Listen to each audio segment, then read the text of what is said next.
Bien, je sors de la projection du film Alma Mula, un film réalisé par Juan Sebastián Torrales, qui est en face de moi. Bonjour Juan. Salut David. Et merci pour cette projection. Nous allons parler en fait de ce premier film. C'est un film engagé. Et donc justement, avant qu'on parle de ce film, j'aimerais que vous me parliez un petit peu de vous, que vous présentiez un petit peu votre vie au fil des grandes étapes. Bon, je suis un Argentin, né au nord de l'Argentine, dans une province qui s'appelle Santiago del Estero. C'est une ville où il ne se passe pas grand-chose. C'est assez plat, c'est le point le plus chaud de la planète, des fois. C'est pas moi qui l'ai dit, c'est la NASA. J'ai fait, mais bon, j'ai toujours voulu partir de ma ville parce qu'effectivement, il ne s'est passé pas grand-chose. Et j'ai fait mes études dans une ville plus grande qui s'appelle Cordoba. Et après Cordoba, je me suis dit que je voulais partir de mon pays parce à ce moment-là, on n'avait pas beaucoup de possibilités de faire du cinéma facilement pour quelqu'un qui n'est pas dans le milieu, pour quelqu'un qui est pas... Oui, qui est un peu jeune. Donc je me suis dit, je vais faire une expérience dans un pays ailleurs et j'ai choisi la France. Donc je me suis embarqué dans une aventure pas possible parce que partir de son pays, dans un pays où on ne parle pas ta langue, donc c'est un peu compliqué. Mais bon, j'ai trouvé en France l'endroit idéal pour développer mes idées, pour travailler de ce que j'aime, mon travail est valorisé. Plein de choses qu'en Argentine, à ce moment-là, c'était pas le cas. Et donc en Argentine, vous avez appris le cinéma ou Oui, on va dire que j'ai appris le cinéma à côté de mon père et à côté des caméras qu'il achetait. Il n'était pas du tout dans le milieu, il ne faisait pas du tout du cinéma, mais c'était quelqu'un qui prenait des photos tout le temps, qui tournait nos vacances, qui faisait des portraits de nous quand on était petits. La maison était remplie des photos qu'il prenait. Il était médecin, donc pas grand-chose à voir avec la photographie ni le cinéma, mais bon, il a toujours eu un côté artistique qui nous a inculqué. D'accord. Et moi, je faisais un film avec ces caméras. Les caméras qu'il a été utilisées, je les prenais et je faisais mes petits courts-métrages. Mon premier court-métrage, c'était quand mon premier neveu est arrivé au monde et qui m'a volé un peu la vedette, parce que moi, je suis le plus jeune, je suis le benjamin de la famille.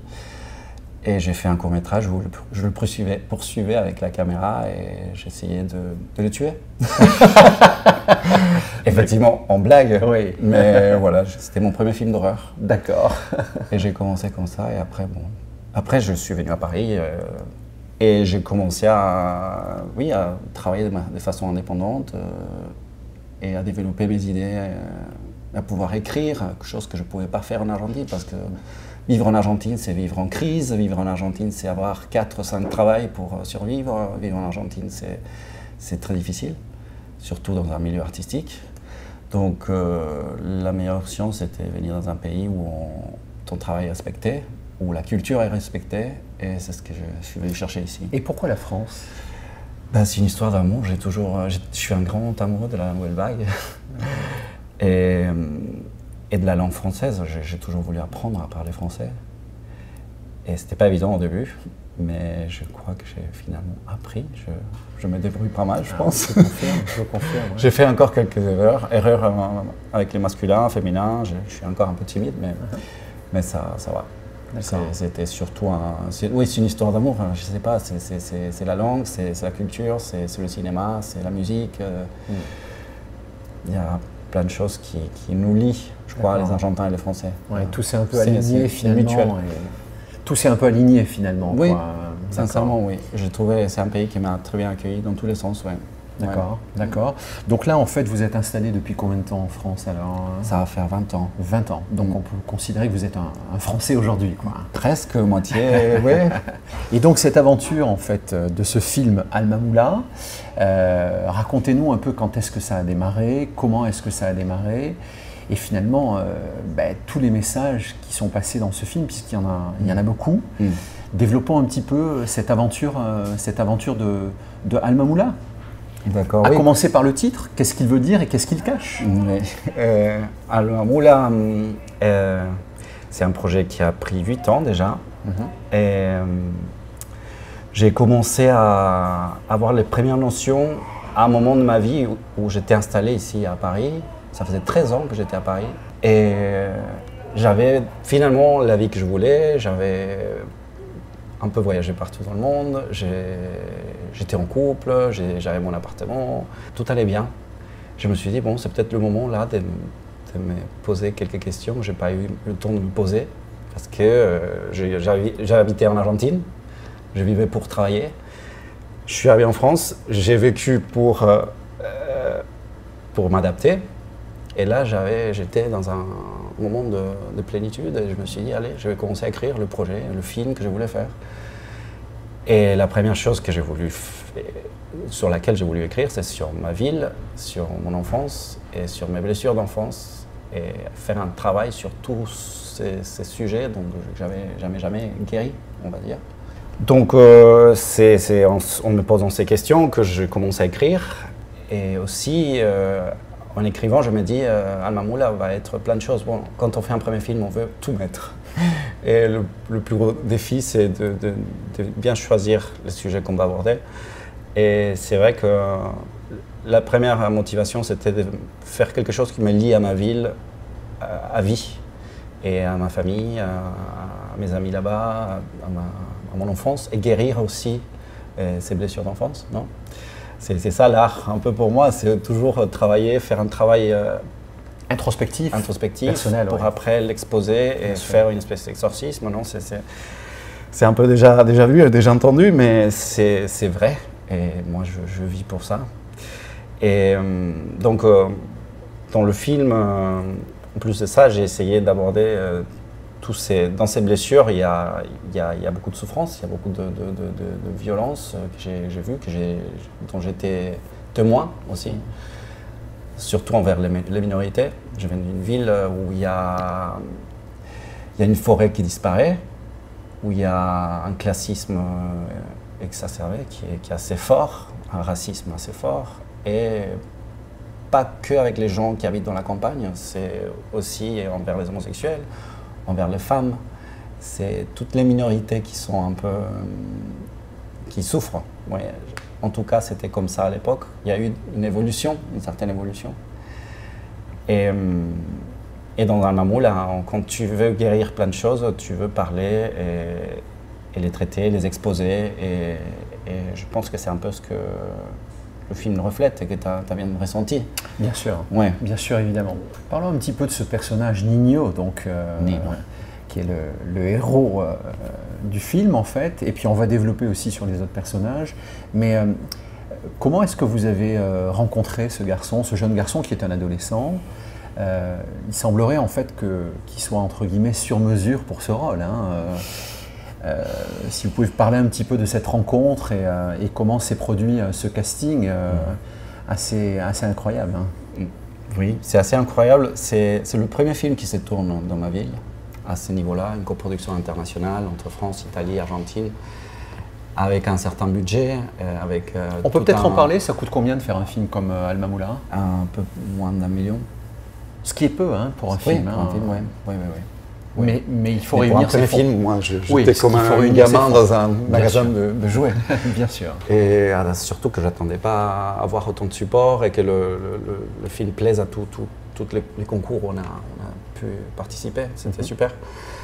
Oui, le projet a été sélectionné à l'unanimité par le CNC argentin. On a eu plein d'aides qu'on n'attendait pas. Ici en France, en Italie aussi. Donc, voilà, j'arrive avec cette machine dans une ville où il ne se passe absolument rien, vraiment, à niveau culturel. On propose un casting aux habitants de la ville et 2000 personnes se présentent. Et l'un des premiers jeunes hommes qui arrive, c'est Nicolas Diaz, le protagoniste de Al-Mamoula, qui est, dès le moment où il est entré dans la salle, c'était un truc très particulier. C'est un gamin qui impose une sérénité,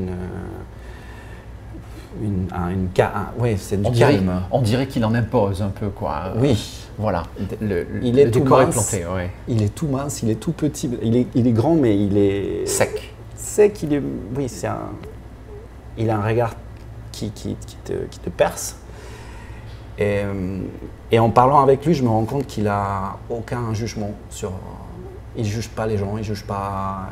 Il est d'une génération où on parle on donne de la valeur à tout et on ne critique pas, on ne juge pas, on donne de l'amour, quoi. On est là pour accueillir tout le monde. Et bon, je crois que c'est quelqu'un de très spécial. Il a grandi dans un environnement où tout se passe bien.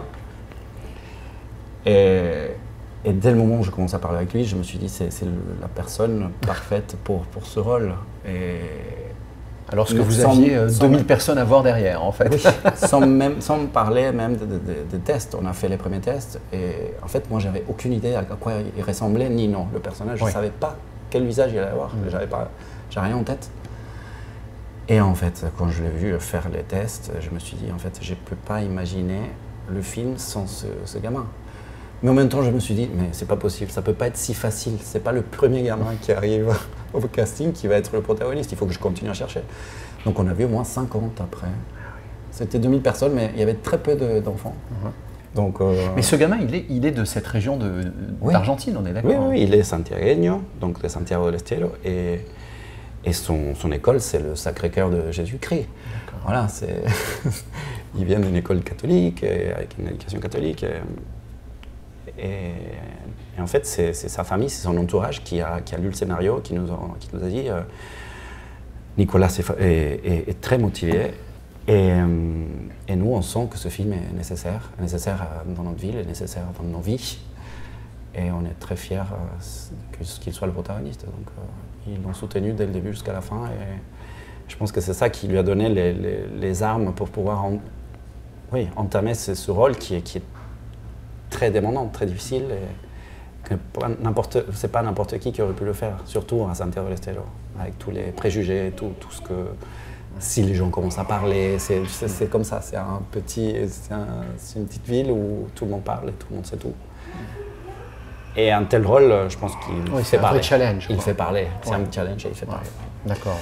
Et donc, parmi les 2000 personnes que vous avez rencontrées, il y avait tous les autres, entre guillemets, acteurs qui ne l'étaient pas officiellement. Voilà. Comme Nicolas. Comme Nicolas. Voilà, jamais en réalité, ce film n'a aucun acteur professionnel ou quasiment pas. Sauf la mère. Sauf la maman. Sauf la maman, qui est une actrice de cinéma de Buenos Aires et que j'ai rencontrée par connexion. Oui, on a fait un vidéo casting. D'accord. Et je me suis dit qu'il fallait quelqu'un qui puisse encadrer ou donner un peu le rythme dans le plateau aux autres acteurs, quelqu'un qui puisse je sais pas comment dire, ou les materner un peu, quoi, oui, et les driver en même temps. Ouais. Voilà. Okay. Et en fait, non, c'est Nicolas qui a... Oui. Le chef d'orchestre. Oui, tout le monde s'est mis au même, parce que c'est quelqu'un de très magnétique et qui impose quelque chose que je n'arrive pas à expliquer. Et tout le monde était dans la même ligne, et je crois que ça se sent dans le film. Ils sont tous portés par ce poids. Alors, on va parler un petit peu de l'aspect technique de la réalisation de ce film. D'abord, je voulais vous dire que l'image est très très jolie. En tant que photographe, ça me touche. Voilà. C'est des cadrages, la plupart du temps, assez serrés. J'ai trouvé que le son avait une présence parfois extrêmement forte, au sens propre comme au sens figuré. Par moments, en fait, sur des changements de plan, le son vient pratiquement vous perturber, vous interroger, vous interpeller. Et forcément, ça réentraîne une curiosité dans le film sur les scènes qui vont arriver. On est aussi par moments interpellé par des scènes qui sont très suggérées, mais très suggestives, et qui en même temps gardent une certaine distance par rapport à la réalité de l'acte commis. Voilà, ça, je pense que c'est cette pudeur et en même temps cette suggestion, elle est très présente et en même temps ça reste très élégant. Dans l'ensemble, le film, en fait, je trouve, véhicule beaucoup de messages, mais toujours avec une forme d'élégance et de retenue de manière générale. On bascule aussi dans une forme de fantastique. Il y a un personnage, en fait, je ne vais pas évidemment dévoiler l'intrigue, mais un personnage qui sort du réel. Et je trouve que elle est assez présente, cette personne, tout en étant extrêmement suggérée. Voilà. Donc ça, je pense que c'était une volonté assez forte de votre part. Peut-être que vous pouvez développer un petit peu par rapport à ça, justement. Oui. Enfin, pas chacun des personnages, mais les personnages principaux et ceux qui, on va dire, les fondations un peu du film, en fait. Hein. Oui, pour moi, Al Mamoula, c'est un film sur des êtres humains et sur essayer de comprendre ce qu'ils ressentent, ces êtres humains. Je sais pas, j'ai essayé de rester le plus proche de la réalité. Moi, je ne sais pas ce que vous pensez vraiment à ce moment-là de mon film, par exemple. Je ne sais pas, je ne le saurai jamais peut-être. Mais je vous regarde et je peux avoir mes idées. Bien sûr. Et je voulais que ça se passe, que ça soit pareil dans mon film. Ouais. Que ça soit une interaction, même si le film reste assez, on va dire ça peut se sentir un peu froid. C'était la grande discussion avec les producteurs. Moi, j'ai toujours parlé de faire un film de sensations et pas d'émotions. Je voulais pas que les émotions soient claires. Ouais, c'est le cas. Parce que on n'est pas comme ça, les êtres humains. Pour moi, on est des boîtes mystérieuses. Chaque être humain, si, pour moi, c'est comme ça. Et je voulais que ça soit reflété dans les personnages. Je voulais pas qu'ils aient des réactions évidentes devant tout ce qui se passe. Je voulais que chacun se fasse comme dans la vie, d'avoir des doutes, non, de ce qu'il pense, ce qu'il ressent, c'est pour ça que je aussi donne le temps de rester sur chaque personnage, d'être très près, sur des plans très serrés. Je trouve qu'il y a beaucoup d'amour en fait, hein, beaucoup de partage, d'échange. Parfois c'est un peu dur à accepter, un peu blessant, mais néanmoins les émotions sont omniprésentes. Ça c'est vrai. Oui, il y a des choses dont on n'a pas besoin aussi de montrer que ça soit très démonstratif. Oui. Parce que la violence, elle est partout, et elle est claire, et on n'a pas besoin d'en faire des tonnes. La scène la plus violente, c'est probablement la première. Voilà. Où là, concrètement, c'est assez cash, et ça plante le décor. Et on peut dire, c'est déjà très vu, parce que dans un film avec une certaine thématique, voir une scène d'harcèlement, et on s'est posé la question plusieurs fois. Est-ce qu'on la laisse? Est-ce qu'on commence le film dans la voiture direct? Et je me suis dit... Je pense que c'est une bonne idée parce que, pour le coup, c'est la seule scène qui soit comme ça. Tout le reste, c'est une suggestion. Du coup, j'ai décidé de la garder comme un préambule. Alors, ce que je pense, c'est que ce que je ressens personnellement au sortir de cette projection, c'est qu'en fait, la souffrance générée par cette scène, on l'a en tête tout le film, et donc le fait de le suggérer sur toutes les autres scènes, quelque part en fait ça conditionne émotionnellement tout le film de par la violence de cette première scène. C'est génial, j'apprécie. Et c'est aussi bon, quand on discutait sur cette scène, je me suis dit, je peux pas la sacrifier parce que tout est parti de là. Al Mamoula, quand je parlais des blessures d'enfance, moi j'ai vécu cette violence.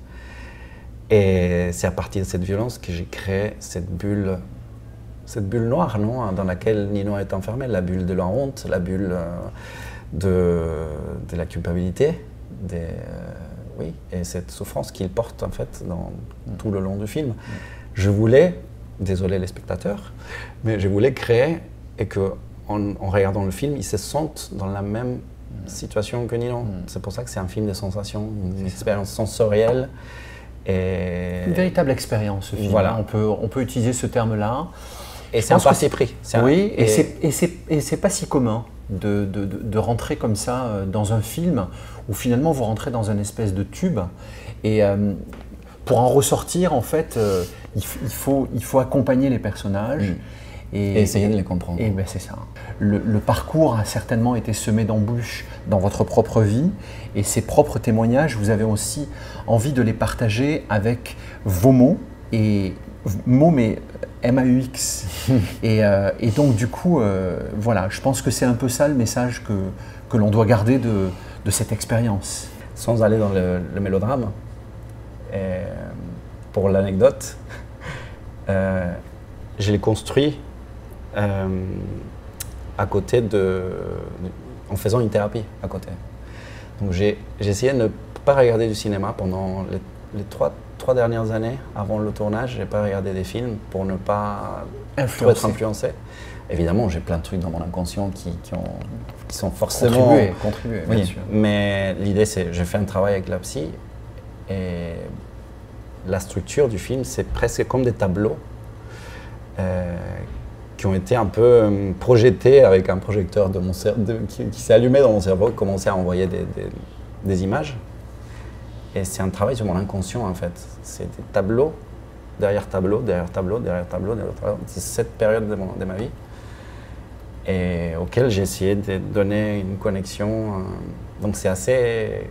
Je travaillais un peu avec mon inconscient, oui, avec des images un peu surréalistes, mais qui ont des bases sur la réalité, sur des choses que j'ai vécues vraiment. Donc c'est un processus assez particulier et ça donne je crois que ça donne un résultat assez particulier parce que bien sûr, c'est pas un film évident et évident dans le sens où ça demande d'aller un peu plus loin, de chercher, de se demander, de se poser des questions. C'est ce fameux côté expérientiel justement voilà. dont on venait parler. Voilà. Ce que je voudrais savoir en fait, Juan, c'est qu'est-ce qu'en fait ce film dit de vous? Oh, quelle question. Ouf. On m'a jamais posé cette question. Je crois que tout est là. Je crois que c'est un film qui embrasse, qui sert fort la noirceur qui a en nous. Pour moi, c'est ça, oui. J'ai appris à accepter mon côté sombre. Ces côtés sombres, ces côtés qui est resté un peu... enfoui. Oui, caché, et que j'ai pas voulu regarder ou voir. Je pense que c'est comme... je vais faire une comparaison qui est pas... Mais oui, c'est comme tu sais, les super-héros oui. qui souffrent, qui ont un traumatisme oui. et qui se transforment après... Moi, je crois que ce film m'a aidé à devenir un super-héros. Un super-héros. Mais oui, c'est une analogie un peu naïve. Mais bon, comme on a un enfant, un protagoniste, bien sûr, aller de ces côtés-là. Et oui, c'est ça, c'est apprendre à abrasar mon côté sombre, oui. Abrasar, c'est serrer. Ce fameux mot, alma mula, qu'est-ce qu'il veut dire et qu'est-ce qui se cache derrière ce personnage? L'alma mula, c'est une légende du nord de l'Argentine qui raconte l'histoire d'une femme qui avait couché avec son père, son frère, des hommes et des femmes de son village. C'est ce qu'on disait d'elle. Voilà. Et apparemment, Dieu l'a châtiée et l'a transformée dans un monstre qui erre dans la forêt et qui vient chercher tous ceux qui ont commis des actes sexuels répréhensibles. Donc voilà, la prémisse est forte. Et ce qui m'a toujours attiré des légendes du nord de l'Argentine, c'est que c'est toujours les femmes qui ont la faute, qui ont commis quelque chose de mal, qui sont les pécheresses, qui ont fait toujours quelque chose qui mérite un châtiment. Et parce que cette femme, elle aurait pu être abusée par son père, ou abusée par son frère, ou abusée par les gens. Mais non, les gens disent que c'est elle qui provoquait. Et bon, et si c'était elle? Et si c'était une femme qui vivait librement sa sexualité? Pourquoi la juger? Pourquoi? Voilà. Plein de questions se sont posées autour de cette légende. Ça m'a toujours intrigué. Et j'ai trouvé évidemment le parallèle entre ça et mon histoire et l'histoire d'autant de gamins qui se sont coupables pour vivre sa vie et sa sexualité librement. Et je me suis dit, pourquoi ne pas redorer l'image des femmes, des minorités, de tous ceux qui souffrent pour être différents, qui sont pointés du doigt. Et ça donne l'alma mula. L'alma mula, finalement, c'est le personnage qui est dans le film qui apparaît. C'est l'image que Nino se fait de son côté sombre, c'est l'image que Nino se fait de ce monstre, non, qui habite dans la forêt. Dévoilez pas la fin du film. Non, bien sûr, je reste là. Merci Juan d'avoir comme ça présenté ce film qui est on le rappelle, votre premier long métrage. C'est une aventure humaine évidemment importante qui va, je l'espère, déclencher d'autres projets. Vous en avez d'ailleurs peut-être d'autres en perspective d'ores et déjà. Il y a peut-être d'autres actualités derrière ce film ou, Je travaille sur 2 films. D'accord. Le deuxième fait partie d'une trilogie sur la forêt du nord de l'Argentine et les légendes. Donc ça, c'est en écriture. Hein. Oui. Donc je travaille sur le deuxième qui n'a rien à voir. Je n'écris plus sur moi. J'écris sur d'autres personnages, j'écris sur d'autres réalités. Ça me donne une liberté folle. Et ce sont des légendes qui sont connues en Argentine, qui existent, ou vous avez inventé ou c'est des customisé Oui, je les adapte pour toujours faire l'accroche avec une thématique sociale qui me touche. Là, je l'ai fait avec ma vie, mais maintenant, je pense que je vais suivre avec une thématique que je laisse suggérer très légèrement dans Alma Mula, et je vais me concentrer sur ça maintenant. Ouais. Et je ne peux pas dire grand-chose. Mais voilà, après, on aura l'occasion de se rencontrer pour évoquer évidemment avec grand plaisir ce projet-là. Avant de se quitter, il y a une tradition à la radio du cinéma. Je vais vous demander en fait de me confier votre film préféré, votre musique de film préférée et votre réplique de film préféré. D'accord. Mon film préféré, ça sera Breaking the Waves de Lars von Trier. Je crois que c'est l'œuvre la plus intense et déchirante de l'histoire du cinéma. Il s'appelle Yann. Je ne le connais pas. D'où est-il? De la plateforme pétrolière. Tu dois savoir que nous ne sommes pas pour les mariages avec des étrangers. Peux-tu seulement nous dire ce qu'est le mariage, Bess? C'est quand 2 personnes s'unissent en Dieu. Crois-tu vraiment que tu es capable d'assumer cette responsabilité devant Dieu? Non seulement pour toi, mais aussi pour cet autre que tu épouses. J'en suis sûre. Est-ce que tu peux nous citer la moindre chose qui ait une véritable valeur que les étrangers auraient pu nous apporter? Leur musique. Retourne t'asseoir dehors, Bess McNeil, et patiente.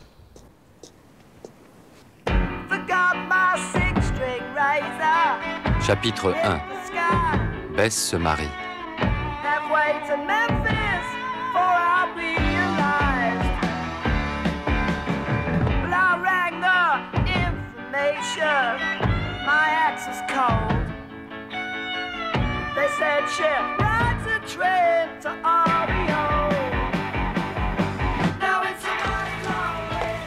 Bess, ne fais pas l'idiote. Il est en retard. Oui, mais il arrive, c'est déjà ça. Tiens, mets ça. Tu vas abîmer ta robe. Il est en retard. Je vais pas être très original, mais la bande... Moi, j'aime pas les films avec qui ont de la musique. Donc, j'ai pas beaucoup d'idées. J'accroche pas. Je pense que la musique devrait rester à sa place. À sa place. Discrète, oui. Accompagnée, mais pas imposée. Insister sur les émotions. Mais... C'est un point de vue qui se défend tout à fait. Néanmoins, il y a peut-être quand même une musique qui, à travers... mais si on le fait à fond. Voilà. Et je vais mettre la musique d'un film qui est un musical, Dancer in the Dark, du même réalisateur, qui a utilisé la musique à fond. 5, 6, 7, 8, 9, 10, 11, 12, 13, 14, 15, 16, 17, 18, 19, 20, 21, 22, 23, 24, 25, 26, 27, 28, 29, 30, 31, 32, 33, 65,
Et la réplique.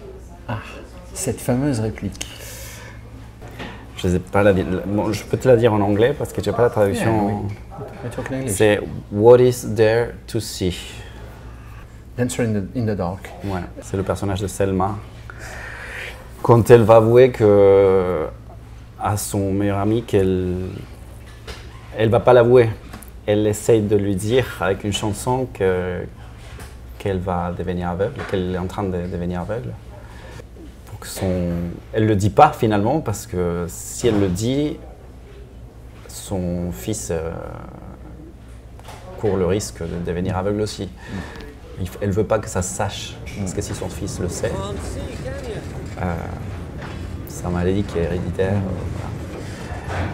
va l'affecter. Bien sûr. Donc ouais, et c'est un moment clé du film qui, je sais pas, à chaque fois qu'elle dit cette phrase, pour moi c'est poignant. Ouais. What is there to see? Merci beaucoup, Juan. C'est super d'avoir un espace où on puisse parler librement de son œuvre après 8 ans de travail et pouvoir dire le pourquoi, le comment et avoir des journalistes aussi réceptifs et un espace pour pouvoir s'exprimer, c'est génial. Donc merci à la radio du cinéma. Ben, avec Merci plaisir. beaucoup. Avec plaisir, avec plaisir. Le cinéma, c'est passion. Le cinéma, c'est vibration. Et la radio dans tout ça. Voilà, c'est ma phrase. I've seen what I was and I know what I'll be. I've seen it all, there is no more to see. Just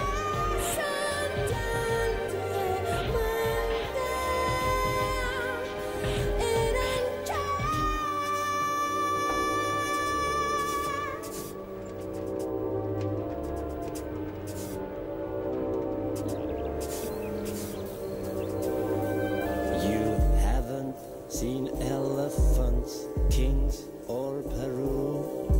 I'm happy to say I had better to do. What about China? Have you seen the Great Wall?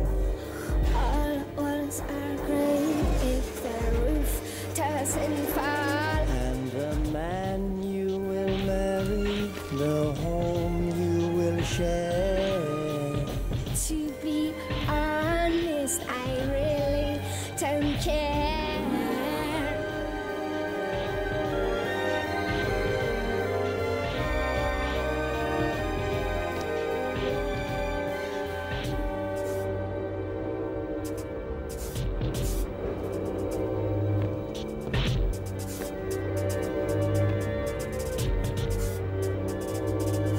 You've never been to Niagara Falls. I have seen water, it's water, that's all. The Eiffel Tower, the Empire State. My pulse was as high on my very first day. Your grandson's hand as he plays with your hair. To be honest, I really don't care. Beat laughter, and roots and a dear, and undo.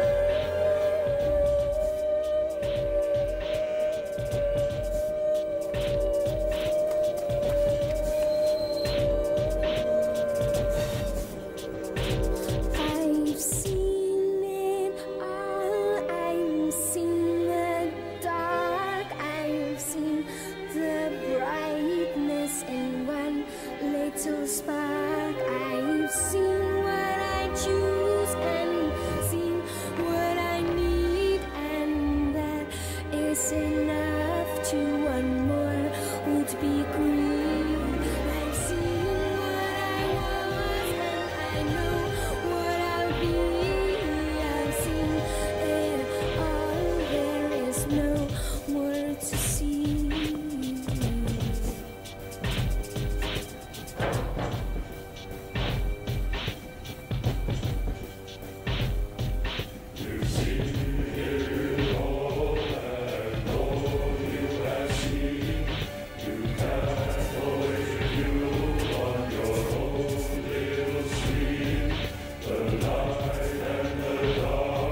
can't see, can you?